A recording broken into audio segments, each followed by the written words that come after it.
Hello, so my name is Maggie Green, and I chose frustration as my topic for this presentation and showing students with autism or emotional disabilities how to handle their frustration. So, sometimes I get frustrated. When I get frustrated, I can take a deep breath and pause. Whew, everything will be okay.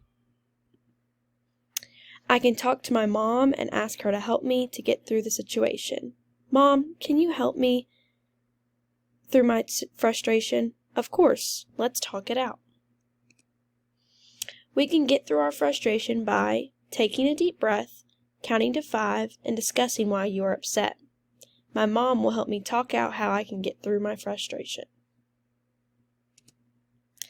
If I get If I get frustrated while I'm at school, I can ask my teacher to let me go for a walk. I am very frustrated. Can I go for a walk? Of course, take your time.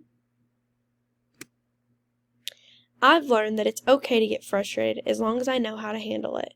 I can take a deep breath, ask for a break, or go for a walk.